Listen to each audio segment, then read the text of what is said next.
last week in so many ways. Slow start. We should have been out of it by half time, really, but we managed to hang on in. Actually, we got ourselves in a position to potentially take something from the game, but then we couldn't deal with a kick. Last week it was Lola Here's drop out. This week it was Connor's fantastic kick-off. You've got to give him huge credit for pulling that one out of the bag. Yeah, and that's kind of how it went. Hull were the better team. Definitely the better team. 6 tries to 4 tells you they were the better team, even though I think the first try was a forward pass, but that's by the end of the game. But yeah, how we were still in it with 2 minutes to go before that kickoff, 3 minutes to go, it baffled me, to be honest, at half-time, thinking about half-time. Yeah, although I did spend most of the second half saying Satai hasn't scored, he always scores against Wigan. He fucking does, doesn't he? So I felt vindicated when he did score. And actually, he didn't have much impact, but then he did score. I think he's been a lot quieter this season. I wonder partly whether it's that teams know him better. And I think he's still suffering a little bit with an injury. Yeah, I'd say that. I don't think he's 100% fit. I think it's similar to Patrick Mago for us as well. Big guys, you're getting a lot of bodies around. Teams are getting a lot of bodies around them all of a sudden. And you're probably going to be carrying strains because of that as well. And I think Satai is suffering from that a little bit. Yeah, but he's still had enough in him to come back on for his second stint and score a try. So, you know. Yeah. Yeah. I mean, to me, I would disagree with Kenny B saying that you could tell Wigan had a cup final, because I'd been confident all week that we'd beat you. Then when I saw your team, I was slightly less confident, because I thought, you're actually putting out a full-strength team there. As full strength as we can, with no Powell, no Lulawai, no Hardacre because he's gone, no Ellis because he was banned. Yeah. But, you know, yes, there were a few absentees. However, nowhere near as many as I was expecting. Yeah, I thought our wingers were very good. Well, the 3 quarters were. And if Gale could have kicked, it would have been 18-0, which feels in about 12 minutes as well. Like Wigan's slow start was shocking. We kept giving away a penalty, got you up the field. Error got you in position. Next set, penalty got you up the field. You didn't even have to try to get into those scoring positions, and you executed obviously to score. Yeah, it was nice to see some of the execution coming off as well, because it hasn't always. But I don't know, 12-0 when you've scored 3 tries just feels a little bit worrying. Yeah. Doesn't feel like enough. And you know that Wigan are always going to score. I mean, the Carlos try, I had no idea how it happened. I then watched it back in one of the clips online, and I still couldn't work out how he got it. And then I've watched it again a couple more times, and I have now finally figured it out how he ended up with the ball. But it was one of those really strange ones. Have you figured out yet why Jake Bibby didn't try to tackle him, though? Because that's the part I haven't figured out still. No, and I don't know also why the Wigan players chose to stand there and watch the ball, assuming that it was just going to roll into touch. Well, I think at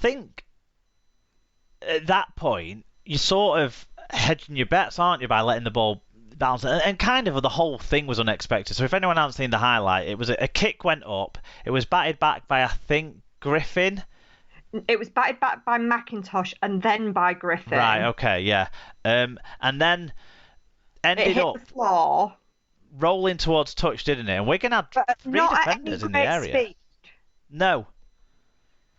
Wigan had 3 defenders in the area, but Griffin kind of got in the way a little bit of Liam Marshall. Not in any wrongdoing way, by the way, just kind of got in the way of Marshall getting to Tumavarvi after the ball bounced, but not in a obstruction-y way. It was just they were both going for a sort of ball and what have you. But Tumavarvi then kind of picks it up, kind of in a weird kind of... He catches it kind of around his waist. Yeah.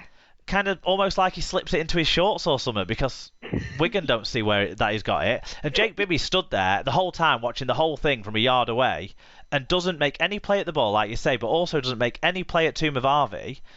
And then he got pulled off just after that, and there was talk from Matty Pete that he had a groin injury. So I don't know if that's when it flared up at that moment in time. But yeah, not one for Bibby to look back on with any great memories. But Tumavarvi certainly took advantage.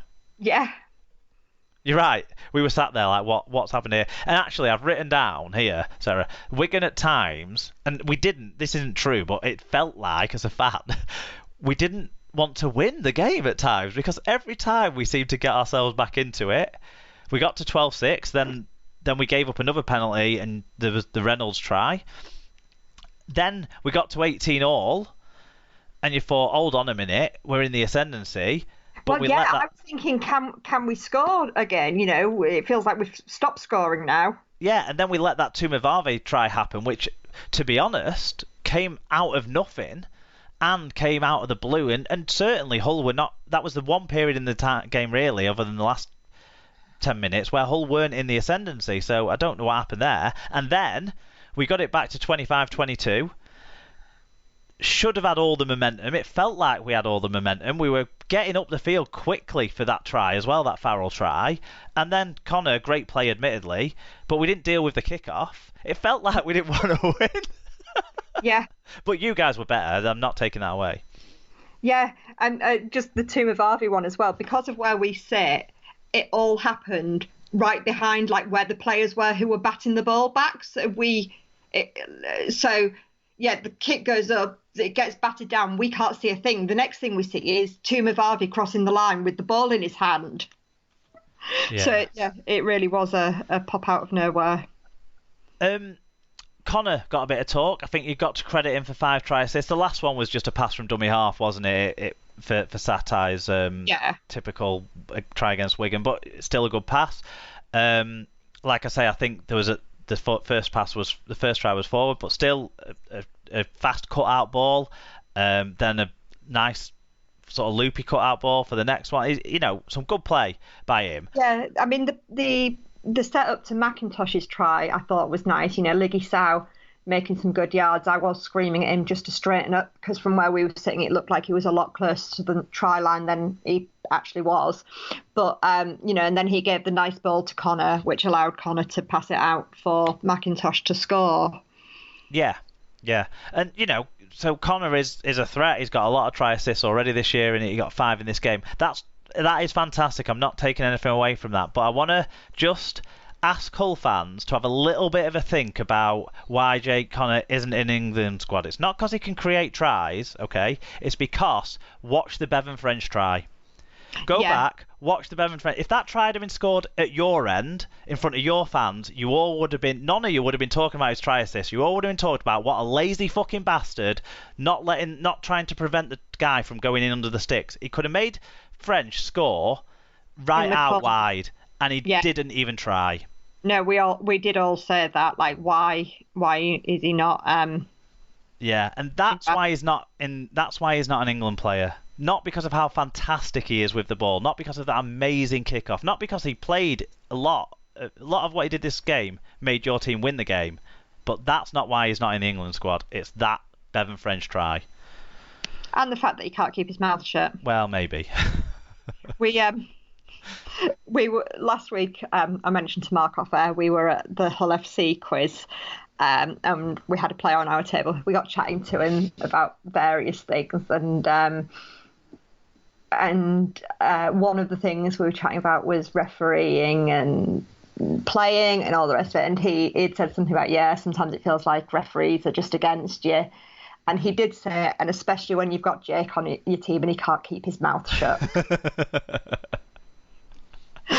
So it's like it makes a situation worse when that happens. But yeah, but you were really good, weren't you? You know, you had pretty close to your first choice team. Savelio not playing, but I like Jordan Lane in the second row anyway.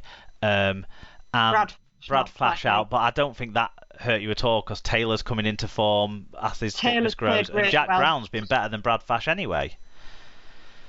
Do you think? I think, yeah. Jack Brown has now cut out his customary 2 errors every game, but I don't think he does. He's more like a bursting prop rather than a steady Eddie type prop. So I think it's horses for courses, isn't it? I think Brad Fash has been very good this season. Yeah, I mean, ideally you'd want to get Griffin back into the centre rather than having to do spells in the second row like he did in this game. But again, you did have close to your best side, and I think it showed, didn't it? And I said when we played you at home, this is kind of how it should be between sides like Wigan and Hull. It should be the home team wins in a competitive game. Yeah. And that's what's happened. And when we played at your place, we were massively under. We had a much weaker team out. Yeah, you did have the halves were missing, weren't they? Yeah. Yeah. No, yeah, good win for you guys. Yeah. I'm sure you'll enjoy telling us what that does to the standings. I don't think it does a great deal, does it? Saints stay top with a 2-point lead on 20. Catalan stay second on 18 points and now have a 2-point lead from Wigan in third on 18 points. Huddersfield in fourth have 17 points and Hull FC in fifth have 16 points. It's as you were in 6th, 7th and 8th. Castleford and Hull KR both still on 12 points. Warrington still on 10 points. Salford join Mornington on 10 points in 9th and Leeds move to 9 points in 10th. Wakefield remain on 6 points and Toulouse remain bottom on 4 points. It's sort of changed the picture, hasn't it, a bit at the top. Wigan's last 2 defeats to the teams just behind them. It sort of shows Wigan maybe are more like the team we believed they were at the start of the season, potentially. Yeah, and I mean, for us, it puts a bit of daylight between us and 6th, actually, doesn't it? We're 4 points clear. Exactly, yeah.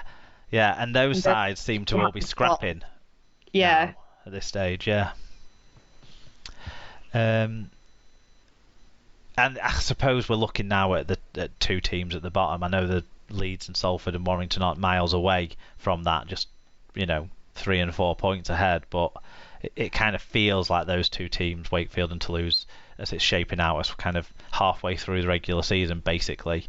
And those 2 have that magic weekend game. It's their extra game. Start line of the week. It was a bit tough to pick exactly one out because no one went both ways. No winning player had huge numbers like 50 plus tackles or 200 plus meters. So we've had to go with a losing player. And Latrell Schmaukel, what a name, 206 meters for Latrell. So that was the biggest number we saw this week. So I think Connor's 5 try assists certainly deserves a mention too. What about player of the week for you?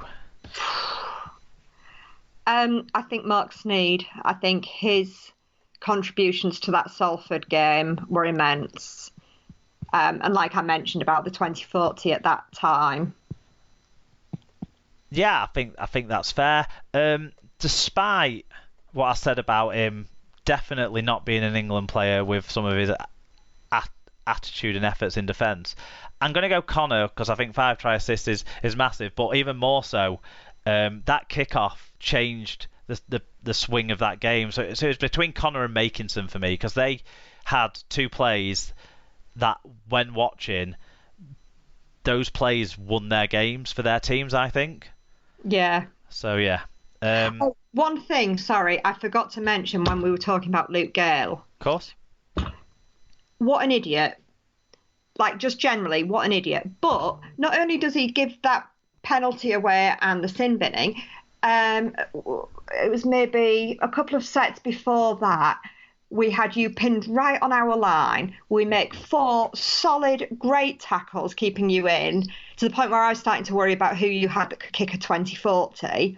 And then Luke Gale decides to come running in on the 5th tackle, swinging his arm, and practically taking the player's head off. So therefore, penalty, and suddenly you're up the other end of the pitch. Why do it? He gave away 4 penalties in the game. Yeah.